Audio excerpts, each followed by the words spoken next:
And welcome, brothers, sisters, working class heroes. This is the Rick Smith Show.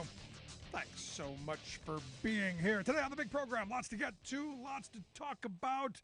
Well, the cons have finally found East Palestine, Ohio on the map.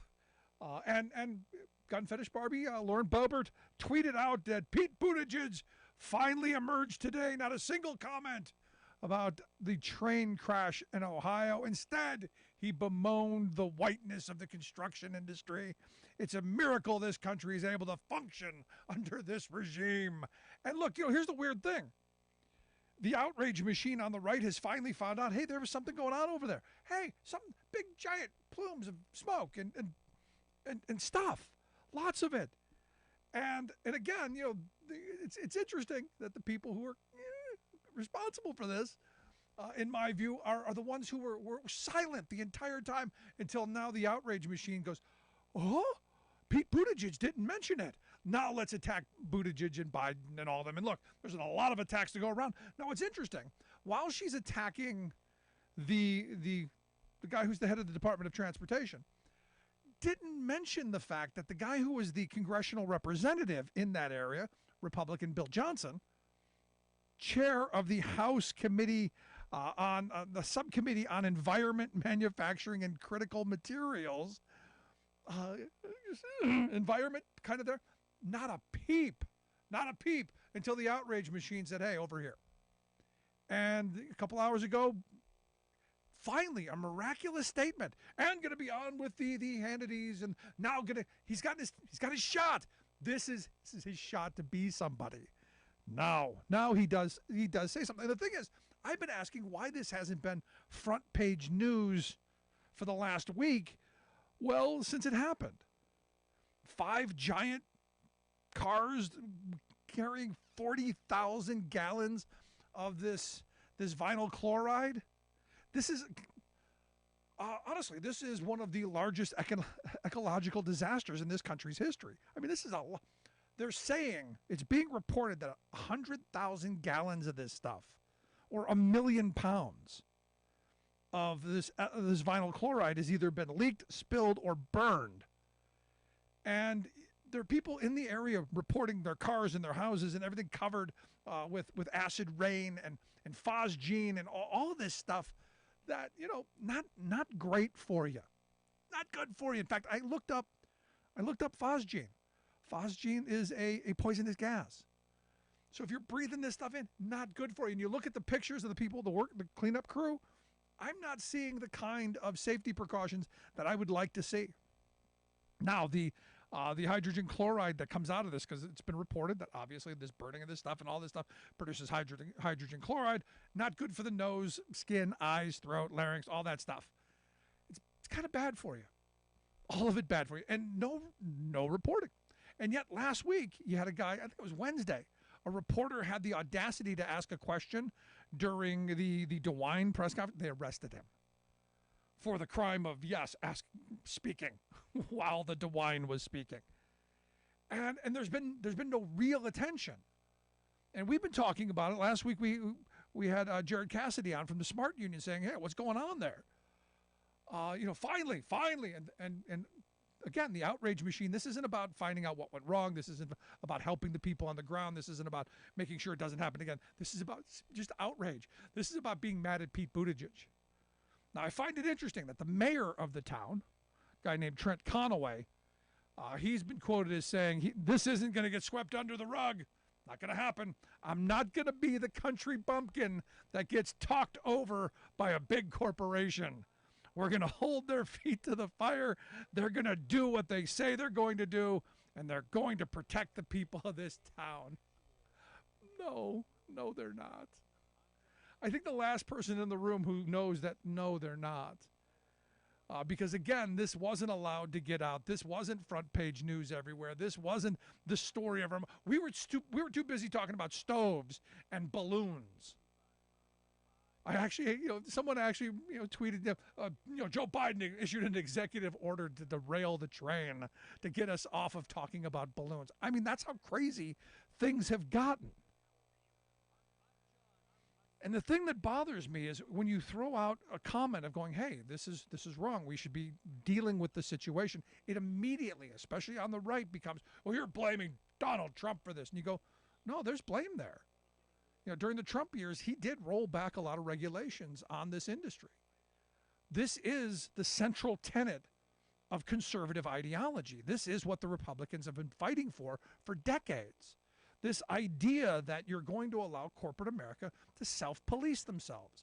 This idea that corporate America will do what's in their best interest, and that will then protect from the rest of us.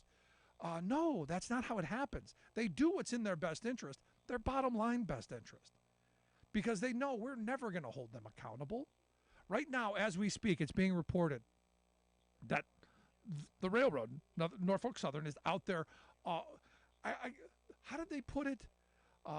Was it offering $1,000 inconvenience fee checks to all of the residents that they can get a hold of? They're offering, here's a little bit of money to help you get through this. Now, of course, you have to know, anytime they're offering you something like this up front, it's going to come with a clause that you're not going to sign on to a class action lawsuit. You're not going to sue them for big money, that there's going to be some liability shields down the road. You know this is how they work.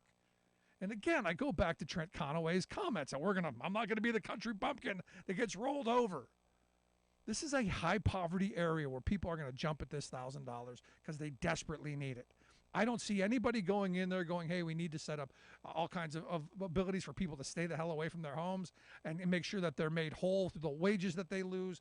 None of that. I'm sorry, not seeing it. Where's Lauren Boebert? Where's Bill Johnson? Where are the rest of these Republicans who represent these rural areas who are going to get screwed over in this? And that's not even talking about the workers in this. But again, I got taken to task of, "You're just blaming Republicans and Donald Trump." And you go, yeah. There's a lot of blame here. There's a lot of blame for Republicans, Trump, and conservative corporate Democrats. There is a lot of blame here that allowed this industry to monopolize, that has privatized, profitized, and silenced the voice of we the people in all of this. And I keep coming back to, it's the belief, it's the ideology. If you can blame anything, and again, we don't know what happened yet. We will get an NTSB report, and we've reached out to our friends over at the BLET, who fortunately sit on that board, and will, when the report comes out, they will come tell us exactly what it is. But I can tell you already what I think it is. It's the fact that this industry has moved to this precision scheduled railroading, which means, in short, slashing employees, cutting safety, cutting corners, and seeking the most profitable ways to line their pockets. Cut your way to profits. An industry that had thousands, tens of thousands more workers back when it had thousands fewer cars. We see the report. For miles, this train was evidently on fire. An axle looked like it was on fire. This is what's being reported. And, the sad reality is when you have a 30% cut in the workforce over the last couple of decades, when you have the kind of rush inspections, when you have the kind of waiver system, again, deregulating to the point where corporate America will take care of it. Don't worry, they can police themselves. They'll do what's in their best interest. When bad things happen, are you surprised? And look, it is common that axles heat up. It is common. It's common that axles fail. It's rare that an axle being on fire would cause it to derail. I understand that from the beginning. But here's the thing. This is one of those really weird kind of moments. Even while this thing was on fire, evidently these trains, the tracks have these end of train fail devices. What used to be known as cabooses, that had people in them that were monitoring things and making sure that, that the flames aren't shooting out of the side of the train. These things fail almost every time. Almost every trip they fail at some point. And the other beautiful part of this, there's no regulation on these. These aren't mandated. They're not regulated. No one's overseeing them. So who knows if they're even on? It's like one of those cute little boxes that has a camera in it that doesn't have a wire leading out of it, that no one knows if it's actually working. This is kind of that. They go, look, we've got the thing. It's like the cleanup after 9/11. They had all those red lights all around the pit that were supposed to go off when the air quality reached a certain level that weren't actually wired up. So all of those people who thought, hey, the lights aren't on, the air quality must be okay, I can breathe in this crap. Sorry. Now, again, I go back to this. For me, the main parts of this are very simple. It's the monopolization. We've got these companies get too big and too powerful and unaccountable. Their lobbying arms are extremely powerful because they've been able to hold off regulations for decades. During the Obama term, they wanted to put a different braking system on. Remember when the oil trains were blowing up all the time or derailing? They wanted a different braking system. They wanted to upgrade that with new technology, not Civil War era technology, something new. And the first thing the Trump administration did when they came in, wiped it all away. It's this kind of, this hatred of regulation, of oversight, that's caused part of this. Now, as I was talking to people who are in the industry today, I said, what are the big problems? And they said everyone agreed. It's the waivers. The railroads are giving these regulatory waivers all the time. For instance, if every car is supposed to be, let's just say, a car is supposed to be inspected every 1,000 miles, or every 5,000, or whatever that number is. The railroad goes, well, we didn't get around to it. Give us a waiver to double or triple. We'll get it next time around. And evidently, these things are coming fast and furious. They own the regulatory body because there's a swinging door between what little regulation there is and the industry. And this is, again, another one of these problems that we've allowed to spring up around us. That in the mild, minor regulations that we do have, there's a swinging door between the industry and the overseers. That has to stop. And as one person told me today, there's this guy, Carl Alexei. He's a Trump appointee who is responsible for all these waivers. And it's basically just pencil whip. Whatever the industry wants, the industry gets. Because, hey, it's bad on business to hold them accountable. It's bad on business to make them do the things that need to be done. And as one person reminded me, it's not about customer service in the rail industry. It's about these metrics that they throw out that the owners of the companies want. It's the bean counters hitting their metrics, hitting their goals. That makes the owners, that makes them happy. And you go, well, who are the owners? Well, everyone today was going, Warren Buffett owns all the railroads. No, he doesn't. He owns BNSF. This was Norfolk Southern. BNSF is out on the West Coast. This is Norfolk Southern. When you fall down into the rabbit hole to see who owns Norfolk Southern, it's a web of private equity groups who are unaccountable to you or me, with lobbying dollars that are just enormous. So again, you look at these disasters, you look at this and you go, who are they going to hold accountable? I go back to the mayor. Who are you going to hold accountable, Mayor? Nobody. Because they're shielded from liability and they own a political party and a half. What are you going to do? This is one of those moments where, look, am I happy with how Buttigieg has handled things? No. Do I understand you've got to clean it up before you can find out what happened? Yeah. Should there be much more being done? Yes. But again, this comes back down to how little media coverage this has gotten and how it's not the sexy stuff.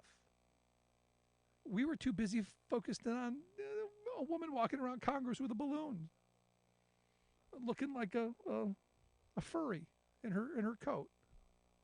We're too busy listening to the Boberts of the world who are throwing bombs. Instead of going, hey, how do we have a government oversight system that ensures that communities and workers and citizens are safe?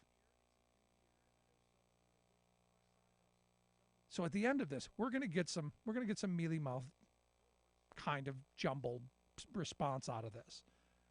And I said at the very day it happened, I said eventually they're going to try and blame the worker for this, the engineer. They're going to try and blame them for this.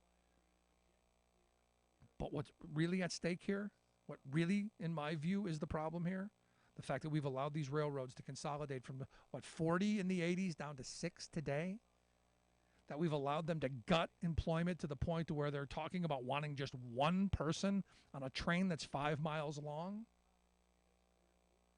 on a training setup that they want to cut from 16 weeks or 18 weeks down to 6. There's nothing good with saying, here, corporate America, police yourself. It's kind of like, to be honest, it's kind of like saying, here, Rick, have a radar gun. I want you to track speeders, and you're going to have the only radar gun. And giving me a car that'll do 200 miles an hour down the road. What are you going to do? I'm going to do 200 miles an hour down the road because I've got the only radar gun. Same scenario here. They know there's nobody watching. And the ones that are, they know they own. So, Mayor, I wish you the best. I hope you do hold these people accountable. I hope they don't run over another country bumpkin. But I got to tell you, doesn't look good for you. Doesn't look good at all. Want to hear your thoughts? Email me, rick@thericksmithshow.com. I'll take a quick break. Right back.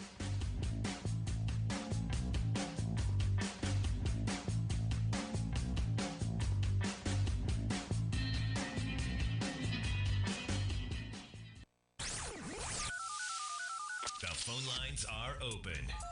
Give Rick a call at 1-866-416-RICK. That's 1-866-416-7425.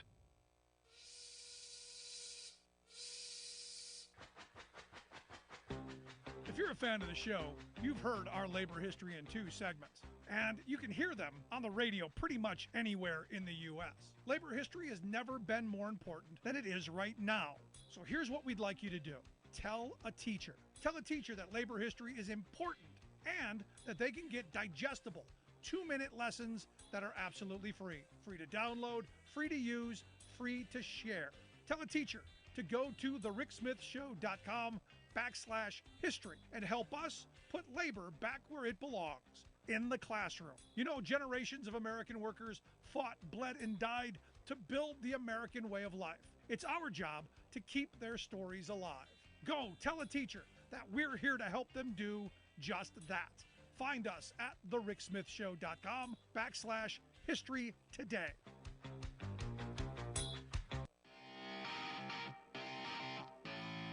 Welcome back to the Rick Smith Show. Now, here is Rick Smith.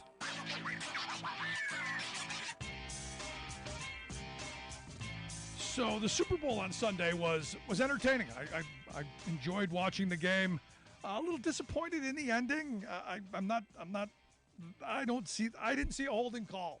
Didn't see it. And I know they got the guy who they called it on to say, I'm not buying it. That could have been a much more exciting ending to a game than what it was. But it was interesting. But for me, the moment that caught my attention, and look, it was a fun game. Had a wonderful day, had some incredible food. My wife made just a beautiful spread, in best wings she's ever made. Fabulous stuff. But there was a shot where they went from the game up to the boxes to look at the celebrities. You got to see you got to see LeBron, you got to see Bradley Cooper, you got to see a whole bunch of people. Because evidently we want to know that our rich and famous are watching football like the rest of us. But they panned over to Elon Musk because, of course, why not? Why not? If he's there, you got to point it out. But he was sitting there with Rupert Murdoch. And it's one of those moments where, my mind goes into these really, really interesting places. My mother always used to say, you're judged by the company you keep. Because I had some friends she didn't like. And, she was right. Oddly enough, as I tell my kids the exact same thing now. Interesting how that stuff plays out. But, I'm looking at Musk and Murdoch sitting next to each other. Now, you'd go, well, what's the big deal about that, Rick? Well, the big deal about that is Musk bought Twitter under the idea that he was going to open it up and he was going to make it more transparent. And he was going to do all these wonderful things about democracy and free speech and all this stuff. And yet, interestingly enough, all we really see him do is attack people that he considers the left or people that he considers, not in line with his thinking. Twitter was a space where left voices had a little bit more power than the right. It's true. Mostly because the right abandoned it. Because they couldn't play by the rules. And this is what the right does masterfully. If you watched the hearings, listen to Lauren Boebert and her clan going on about how she was shadow banned. She wasn't shadow banned. She violated the rules. They banned her. And then she got out of Twitter jail and came back and did it again. And this is what the right did all the time. So as they weren't following the rules, they were complaining, they're silencing us, playing the victim. Oh, nobody plays the victim like a conservative. Oh, especially a religious zealot conservative. Nobody plays the martyr like that. But to see Murdoch and Musk sitting next to each other, you go, if you're Musk and you're Musk's handlers or your PR people, why would you want that image of the hero of the right-wing machine being seated next to your guy who's the champion of free speech and the champion of transparency? Why would you want to see would you do that? Now, look, I've always said, he bought Twitter specifically to destroy what was only a very small advantage for the quote-unquote left or for democratic voices. And congratulations, he has done that. But you can't now, or again, my favorite, his ego is the other part of this. Fires his engineer because his impressions went down. I mean, wow. I mean, that's one of those wow moments. But again, this idea that the right keeps throwing, this victimization, they're stealing my free speech. And I had someone say, well, what if Elon Musk, blocked you? I go, he has a couple of times. They have blocked us. They have all of our stuff is up. Our impressions are through the roof. All this stuff, but the engagement, the mentions, all that stuff, all down. It's because of the way they've changed their algorithms. And this is how you manipulate the system to get the results you want. And this is what Twitter has done and all social media companies have done. But it's not a free speech issue. Because understand, free speech is between you and your government. Now, they are trying to say that there was collusion between the U.S. government and Twitter to silence your voices. And that the stat I love, and I forget what idiot said it, but the stat I love is that, if people on Twitter would have known about Hunter Biden's laptop, 53% of people who voted, 53% would have changed their vote. I'm going, I don't know what orifice you pulled that out of. It was the Twitter files, Rick. Yeah, I know. I don't know what orifice they pulled that out of. I have a pretty good guess.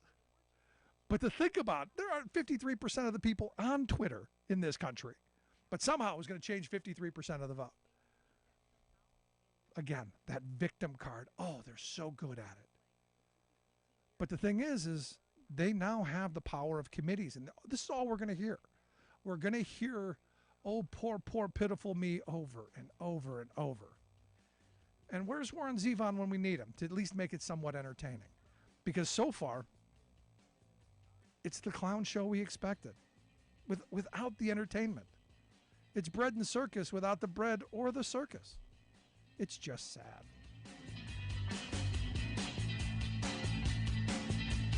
I'm Rick Smith, and this is Labor History in 2. On this day in labor history, the year was 1937. That was the day Indiana Governor M. Clifford Townsend dispatched state National Guard troops to Anderson, Indiana. The national strike against GM had just ended in victory for the Union 2 days earlier. UAW forces were emboldened by the militancy, solidarity, and public support for the Union in Flint. But Anderson was a company town. It was home to GM's Guide Lamp and Delco Remy divisions. GM employed 11,000 of the town's 40,000 residents. Guide Lamp workers struck in late December, and the Delco Remy plants closed to prevent sit-downs. Foremen visited workers in their homes demanding signatures for back-to-work petitions. The Citizens League for Industrial Security whipped almost half the town into an anti-union frenzy. The entire month of January was so marred by anti-union violence and intimidation, the strike had to be abandoned. When the national strike ended, the UAW organized a victory meeting. It was held virtually under siege by an anti-union mob. Victor Ruther recalled that he aged 10 years that night. Anti-union violence broke out the next evening at the Gold Band Tavern. The bar owners shot and wounded at least 10 UAW members. Union backup headed to Anderson. Fearing UAW forces, the Indiana National Guard was deployed and Madison County was placed under martial law for 10 days. In his classic History of the Flint sit-down strike, Sidney Fine explains that anti-union sentiment began to break down once workers learned GM had been forced to eliminate incentive pay. The union newspaper proclaimed, quote, "The men and women who fought on the picket line, who withstood the terror of the vigilantes, who kept the faith under trying conditions, these people changed the conditions in the shops." Please be my Valentine. That is not only a warm, sweet, sometimes romantic sentiment people express in mid-February on frilly red cards. It's also the name of a 3rd century saint who literally lost his head, a 9th century pope whose reign lasted only 40 days, 3 Roman emperors, a very good Mexican hot sauce, and a tiny town in Texas. That town has a genuinely sweet story to tell and a unique role to play in the sending of thousands of Valentine's Day sentiments to people around the world. Valentine, Texas, population 217, was founded by the Southern Pacific Railroad in the 1880s and reportedly was named for one of the corporation's big shareholders. Nothing romantic about that. But in recent years, would-be Cupids have turned the town's name and, believe it or not, its one-room post office into a center of affectionate expression. What happened is that romantics from distant places began to batch up their pre-addressed stamped valentines and zip them to this postal outpost way out on the Texas-Mexico border. Why? Because to give their sentimental missives extra oomph, they wanted them to bear the special touch of being mailed from an actual place named Valentine. The greatest thing about our public postal workers is that they literally deliver, and the Valentine branch goes the extra mile to provide this loving gesture at no extra charge. Ismelda Ornelas, postmaster of the 79854 office, hand stamps each envelope herself. Indeed, the Valentine Post Office is now officially designated the Love Station. Moreover, the local school district holds an annual art contest among students to design each year's Valentine postmark, which is then stamped on each envelope. This is Jim Hightower saying, see, while the media tells us our world is going to hell, here's another grassroots example of loving, creative people going the other way. Happy Valentine's Day.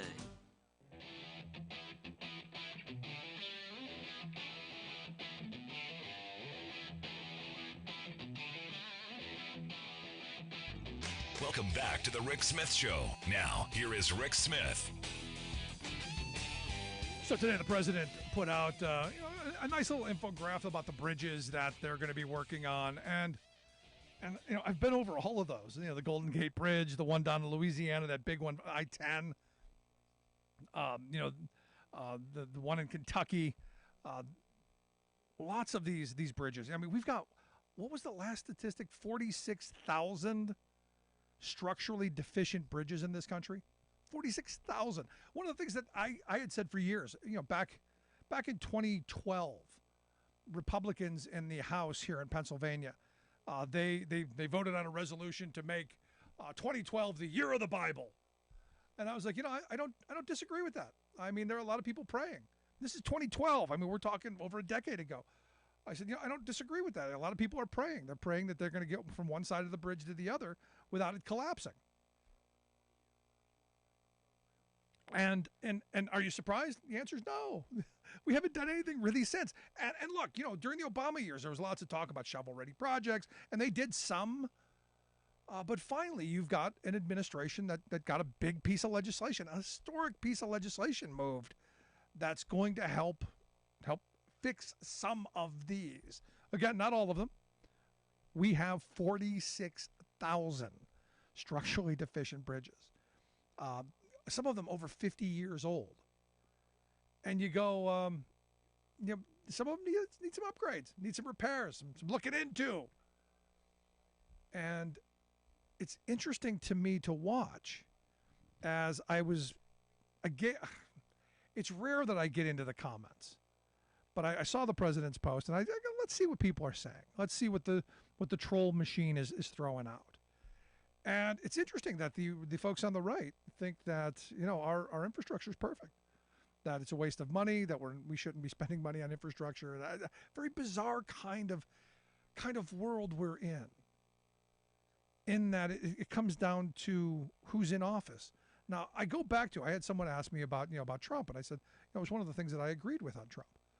I agreed that, infrastructure, I agreed manufacturing, I agreed China, I agreed with Trump on some major issues that were an opportunity, and I think Democrats would have come along had they had a plan.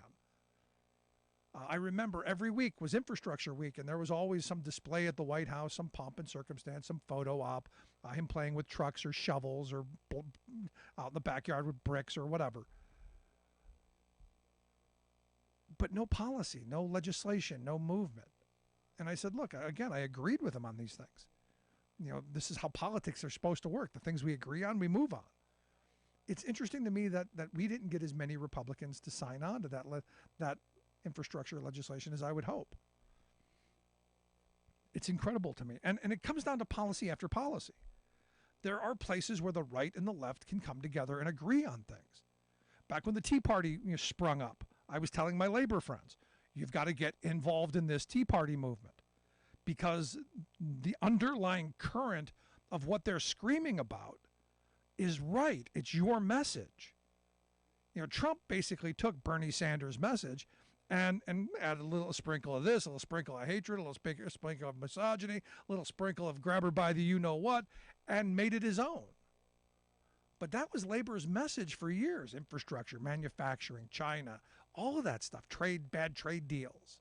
All of that was in their wheelhouse.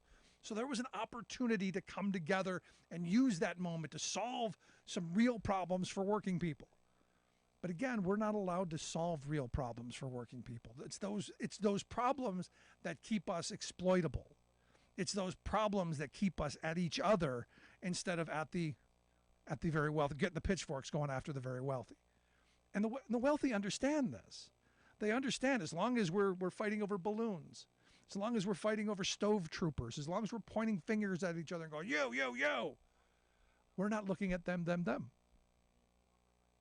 So I see that there's a trade agreement, a trade deal that may be coming down the pike. The Indo-Pacific Economic Framework trade deal, the IPEF they are calling it. And I'll tell you, when these trade deals pop up, I'm always looking at them with a jaundiced eye. I'm always looking at them sideways going, yeah, the last ones haven't worked out very well. Now, I do understand that we do need to figure out how to come together on trade issues. We do need to figure out some mechanisms for things to actually be traded instead of just buying cheap stuff from overseas and shipping it back in here. There've got to be some things where we say there are baselines. And also, again, China has done something masterful. They have basically, in the 4 years that Trump did not play in the international sphere, the Chinese filled the void. They bought up minerals across the globe. They bought up governments across the globe. They bought systems across the globe. They've invested in places where we didn't. And it's going to be a little bit more interesting. These trade deals, like it or not, are how we used to do diplomacy. George Carlin always did a funny bit on Vietnam. You know why we're there in Vietnam. And nobody was supposed to know. He goes, to free those people and give them industry, U.S. industry, because those are the middle letters of the word industry, U.S. And he wasn't wrong. He wasn't wrong that we were just going around the world looking for exploitable, cheap labor and have been doing it for decades. So when I look at this, I go, is this more of that? Or is this an opportunity to raise standards? Is this an opportunity to ensure that the products that we use, whether it's cell phones or T-shirts, aren't made by child labor or slave labor? to ensure that we don't have environments where the reason corporate America goes there is because they can dump all over our environment, without the care of causing any undue harm to their bottom line. There's a lot here. And, the idea being that I'll be honest, I'm not thrilled that Democrats are part of this. I'm not thrilled that Republicans are part of it. I wish working people were at the heart of this. I had someone remind me today that, Joe Biden was, part of the whole push to NAFTA and how Donald Trump was against NAFTA. And I'm going, I don't know how he was back during in the 90s. I don't know what his position was. And I don't think he did. In fact, all I know is he made a lot of ties and a lot of stuff in China. If you ever watched the David Letterman video, yeah, right there. But my problem is Democrats, to a part, have been just as bad on trade as Republicans. Am I hopeful that Joe Biden has seen the light and pushing back on some of the neoliberalism that hasn't worked over the last 40 years? Pushing back on the supply side voodoo Reaganomic and moving us maybe in a direction that's going to open up trade lanes and make lives better on both sides of the border? We'll see. I'm hopeful. But I was reminded today that it was Donald Trump that got rid of the investor-state dispute settlement in NAFTA. And I said, yeah, that is a great thing. And why did that happen? That happened because the labor movement fought heavily for it. They fought heavily for getting included in this agreement because of Democratic votes. An increased minimum wage on auto workers in Mexico, the right to unionize in Mexico. They got a lot of things in there that, honestly, no Republican would have ever stood for. So in that vein, Trump did something right. And it was because you had a labor movement using the Democrats to push the agenda of working people. So I'm looking at this moment and I'm going, is there a way that we can ensure that there are protections in place, that we don't deal with trade agreements with countries that still allow union assassinations? Like Colombia. We've got a trade agreement with Colombia where they literally take trade unionists up in planes and throw them out. Where there have been stories over the years of trade unionists being shot in the head, pulled off buses and being shot in the head. You can't have trade deals with those people. And if you do, there's got to be a mechanism to hold someone accountable. We can't deal with countries that are heavily into human trafficking and forced labor and child labor and all of that stuff. So as I understand right now, there's a push to get the Biden administration to sign on to some certain things that are going to make sure that we get those labor rights. We get environmental rights. We help use this as a driver to deal with climate change, to deal with digital trade and the future issues that are coming up. Digital trade is a huge thing. There's no real framework on what that looks like. So I'm at this moment where the hope is with Biden, who is, in my view, still the most pro-union president in my lifetime, that this is going to be front and center. That ensuring that American workers are protected, that provisions for Buy American are allowed, or for domestic, I shouldn't say Buy American, I should say domestic production for domestic consumption. Because I don't really care if the UK or Germany or anyone, if you're buying stuff to use in your government, to use in your procurement, it should be made in your backyard.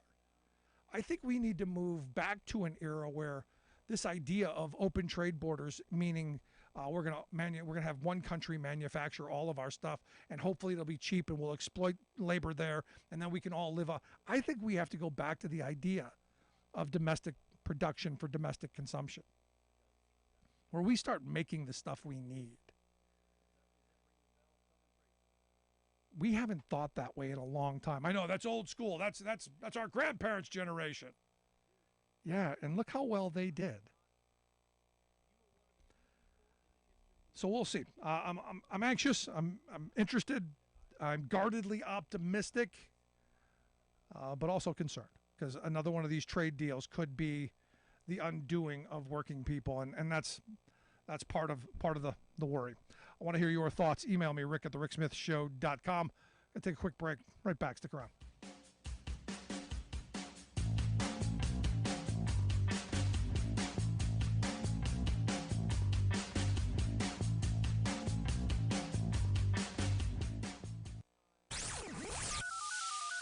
The phone lines are open. Give Rick a call at 1-866-416-RICK. That's 1-866-416-7425. I'm Rick Smith, and this is Labor History in 2. What labor union would you say has the coolest name? The Sons of Vulcan would most certainly have to be in the running. And on this day in labor history, the year was 1865. That was the day the Sons of Vulcan ended their 8-month strike and won a union contract. The Vulcans were skilled steelworkers. Many were immigrants from England, Scotland, and Wales. They worked at puddling, the process by which carbon was burnt off of molten iron in order to form steel. It was tough work that required physical strength, skill, and experience. The Vulcans first formed in Pittsburgh, Pennsylvania in 1858.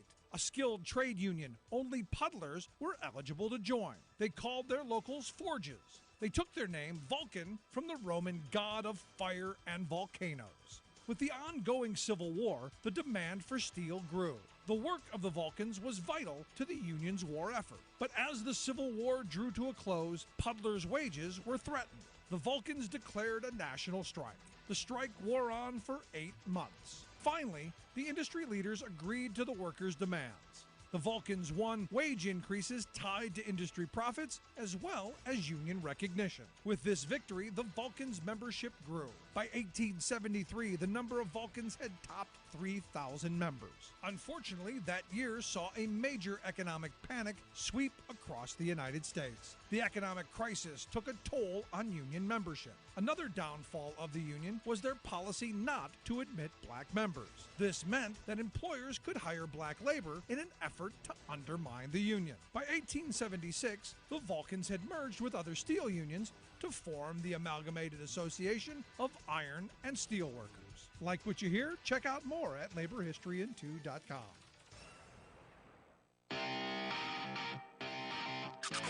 You're listening to The Rick Smith Show, where working people come to talk. They love the children. They love the children. Care about the children. Care about the children an awful lot. In fact, they care about the children so much out there in Wyoming, they're going to make sure that they can get married whenever they want. Evidently, the Republican Party is seeking to kill a bill that evidently was working its way through the state legislature that would have raised the state's minimum age to get married to a whopping age of 16. Their argument is, well, you know, if you put an arbitrary age on something, it's gonna interfere on parental rights and religious liberty.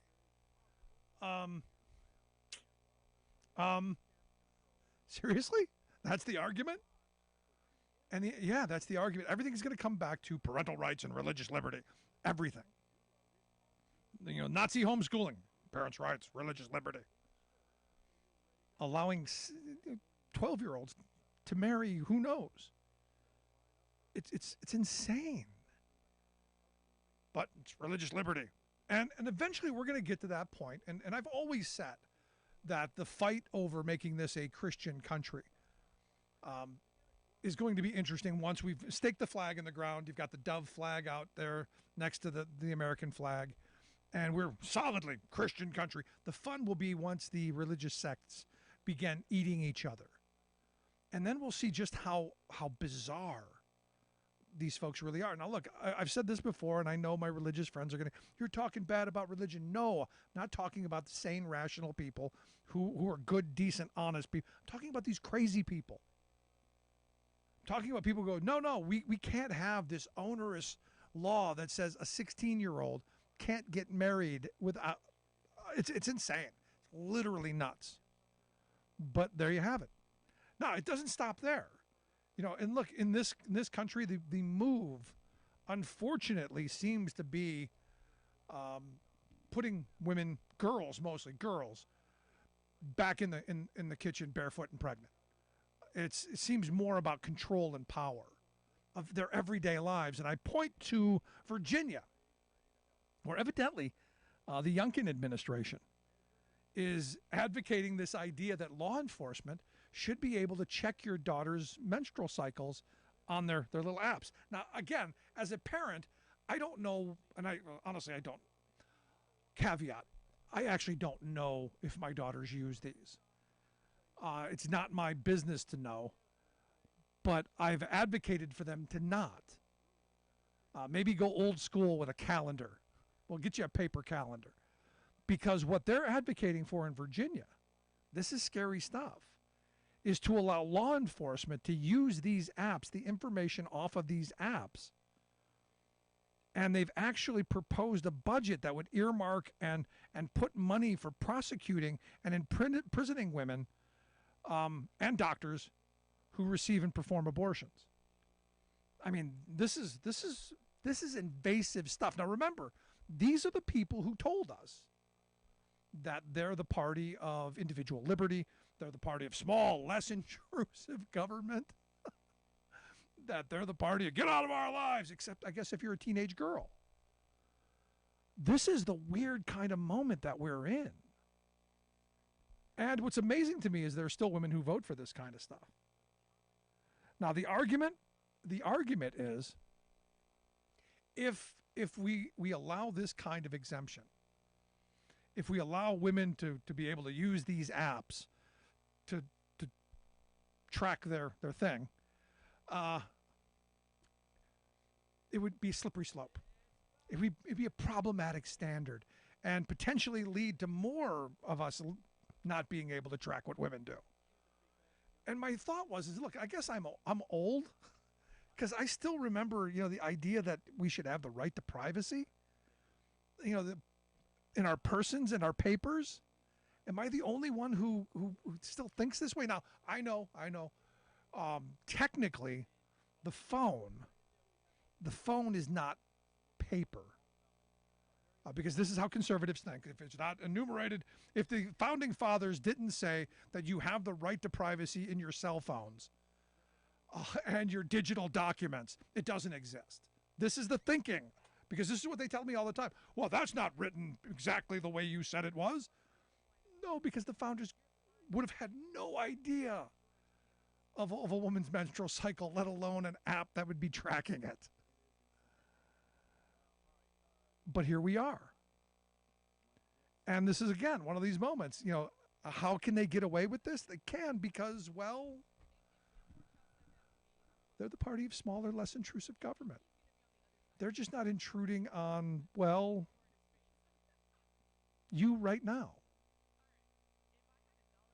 And then, again, I come back to this moment of what is up and what is down. For instance, the whole Social Security fight. I'm still getting people saying, see, Rick, the Republicans never wanted to destroy Social Security. And I'm going, what? They've only been wanting to destroy Social Security since it was proposed. Paul Krugman had an interesting article where he walks through this. And he said, look, the reality is Republicans, have been trying to make deep cuts in Social Security every time they see that there's a political window to do it. Every time they see this chance, they jump at it. And then when people get outraged, when Granny goes, I'm getting my cane to beat you, they go, no, it's Democrats. Democrats are smearing us. Democrats are making us look bad. No, this is, as I said over the weekend on our podcast, this is one of those moments of how dare you hold me accountable for those things that I said. But this is where we are. And I keep coming back to that I think it was Maya Angelou who said, if someone tells you who they are, believe them. When do we believe them? Answer, probably never. Because, interestingly enough, most recent analysis of Congress, and this is one of those interesting things. It's one of those weird kind of,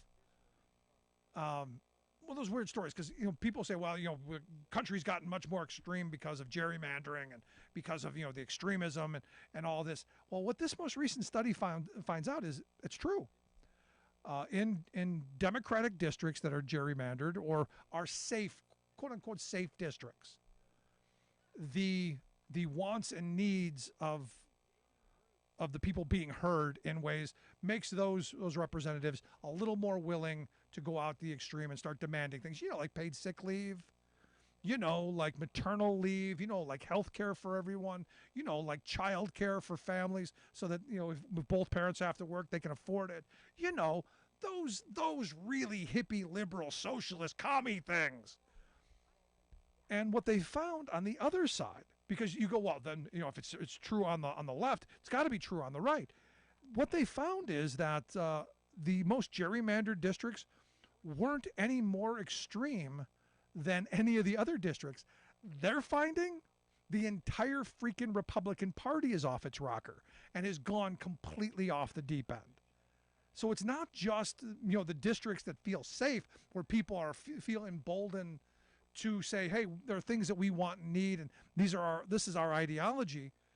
The entire Republican Party, and I go back to the reality is the Republican Party is bought and paid for. The moneyed interests own the Republican Party. I've asked for 18 years, show me a piece of legislation that a Republican has dreamt up, proposed, passed, and gotten signed that sole purpose is to help working people. And in 18 years, nothing. Because there is nothing. Because after all, Republicans hate working people. Look at their policies. Whereas you look at some of the left, they're pushed maybe a little even more uncomfortable than I'm with, and may go, hey, obviously you're not into winning. But at least they're pushing ideas that are helping working families. The basic tenet of the Democratic Party right now is, how do we get a system where people can rise up, where a job does give people the ability to support themselves, support their families. The idea of bread, yes, but roses too. The idea that a job should be more than just basically making ends meet, that it should make lives better. But here again, we're in one of these moments where the megaphone keeps throwing out these messages that a lot of my working class friends have bought into because it's all they hear. And then feel defensive every time the Republicans flip on this switch to say, oh, see, look, they're coming for whatever. They're coming for your guns. There's no legislation to do that. They're coming for your stoves. There's no legislation to do that. Down the line, they're coming for your light bulbs. I still got light bulbs. I got light bulbs all around me. They're coming for your toilets. Yeah, I got one too. They got those too. But fear and smear seems to work. But when you start saying, hey, they're coming for your daughter's menstrual cycle, the right doesn't get upset at all. And I got to tell you, as a parent, I'd be losing my ever-loving flipping mind. So the question is when do we wake up from this collective malaise? When do we wake up from our silo thinking? When do we wake up and say, hey, you know what? Maybe we do need to, start working on those things that we can agree on? I don't know. Got lots to get to. If you miss any portion of the program, make sure you grab the podcast. Wherever you find your favorite podcast, you'll find ours. Also, want to hear your thoughts, questions, comments. Email me, rick@thericksmithshow.com. I'm going to take a quick break. Right back after this. Stick around.